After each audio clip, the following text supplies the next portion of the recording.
இப்போ நம்ம போயிட்டுருக்கிற இடம் வந்து பார்த்திங்கன்னா கேரளாவில் ஒரு புனித இடமாகவே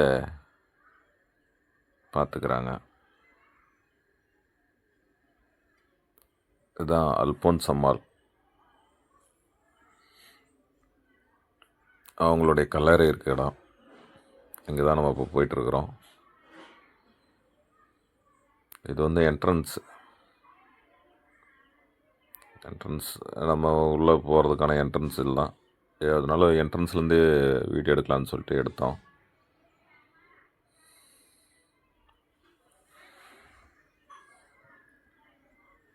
நல்ல ஒரு ரோடு போட்டிருந்தாங்க. என்ட்ரன்ஸில் வரும்போது பார்த்திங்கன்னா அங்கே பெரிய கட் அவுட்டு மாரி அதெல்லாம் வச்சுருந்தாங்க. இங்கெல்லாம் ரெஸ்ட் ரூம்லாம் இருந்தது. அது மேலே ஏறி படிக்கட்டுக்கு போகிற வழி.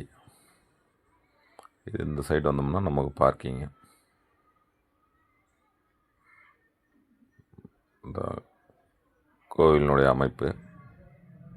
இந்த கோயில் உள்ளே தான் வந்து அவங்களுடைய கல்லறையும் இருக்குது. அதான்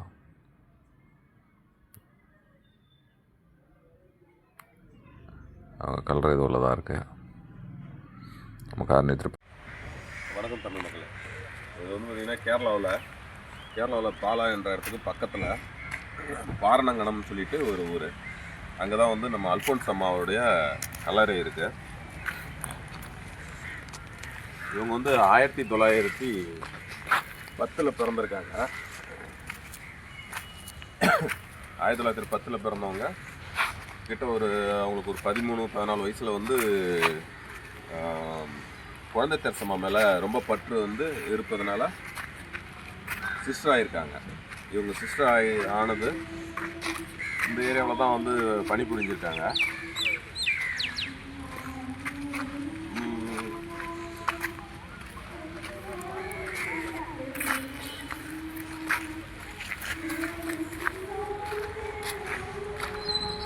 பணிபுரிஞ்சு கிட்டத்தட்ட 1946 வரைக்கும் இருந்திருக்காங்க. 1946 வந்து இறந்துருக்காங்க. இறந்தப்பறம் இந்த இடத்துல தான் அவங்கள வந்து அடக்கம் பண்ணியிருக்காங்க. அடக்கம் பண்ணது இங்கே தான் சர்ச்சு அதில் அப்படியே கட்டியிருக்காங்க. இவங்க வாழ்ந்த காலங்கள்னு பார்த்தீங்கன்னாக்கா 36 ஆண்டுகள் தான் வாழ்ந்துருக்காங்க.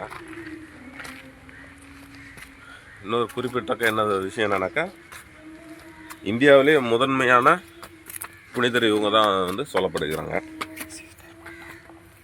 இவங்களுக்கு வந்து 1986 வந்து முத்துப்பேறு பட்டம், அதாவது முதல் பட்டம்ன்ற மாதிரி முத்துப்பேறு பட்டம் வந்து கொடுத்துருக்காங்க. அதுக்கப்புறம் 2008 தான் புனிதர் பட்டமே கொடுத்துருக்காங்க.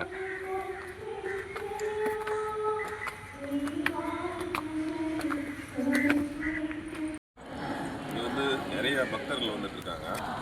இங்கே வேண்ட வரம்லாம் நிறைய கிடைக்கிது, நிறைவேறுது அப்படின்னு சொல்லியிருக்காங்க.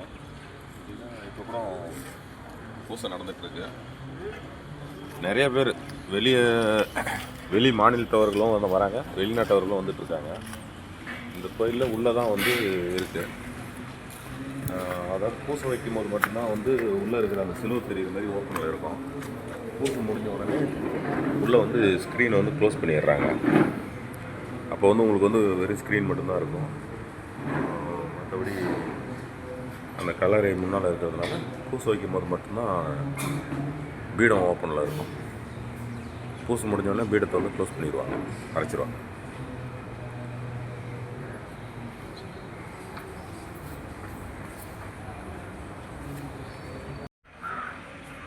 இங்கே வந்தீங்கன்னாக்கா இது வந்து ஒரு மலைப்பகுதி மாரி தான் இருக்குது. தனியாக கீழே வந்து கிரவுண்டு. அவங்க ஏற்கனவே இருக்கும்போது இருந்த பழைய சர்ச்சு, அந்த சர்ச்சு தான். இங்கே வந்து பார்த்தாக்கா சில இடத்துல வந்து தமிழ்லேயே எழுதி வச்சுருப்பாங்க. ஒரு சில இடங்களில் தமிழில் எழுதியிருக்காங்க.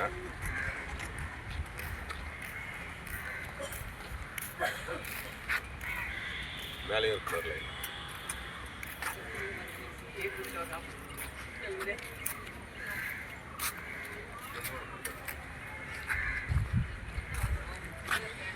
பார்க்கிங் கிரவுண்டில்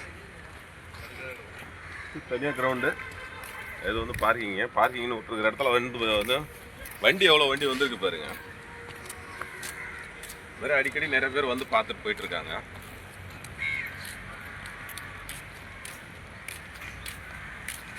இந்த கோயில் வந்து ரொம்ப பழமையான கோயில் தான் சொல்லியிருக்காங்க.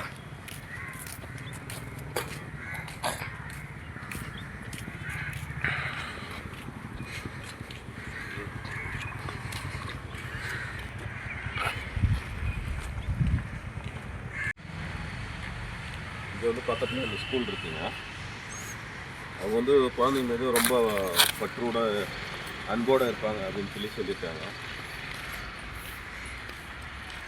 அது வந்து புதுசாக இப்போ புனிதப்பட்டம் கொடுத்துருப்பட அந்த கோயிலை புதுப்பிச்சு அந்தாண்ட இது பண்ணியிருக்காங்க. இதுதான் பழைய கோயிலுக்கு என்ட்ரன்ஸ் இதுதான்.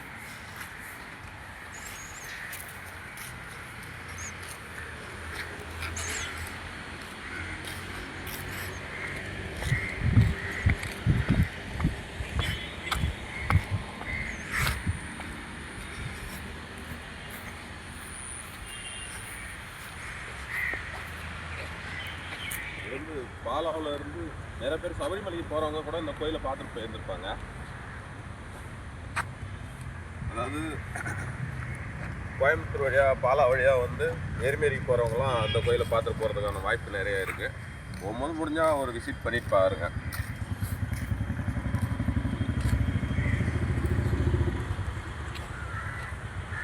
இது கல்லாலே ஆன முழுக்க கருங்கல்லாலே ஆன சிலுவை. ஒரே கல் கிடையாது, கல்லாம் வந்து நிறைய கல் ஜாயின் போட்டு தான் பண்ணியிருக்காங்க. இது ஒரே கல் தெரியும், ஆனால் கருங்கல்லாலே செஞ்சிருக்கிற சிலுவை.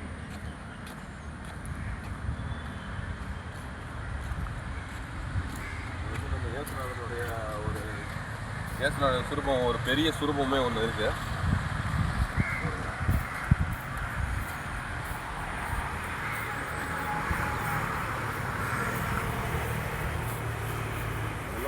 கேரளாவில் இருக்கக்கூடிய கொடிக்கம்பம்.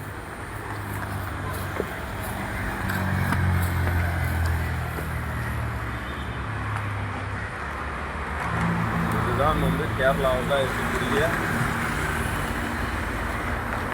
வகரங்கணம். ஊர் பேர் வேணால் காமிக்கிறேன் அந்த இதில் பாருங்க போர்டில்.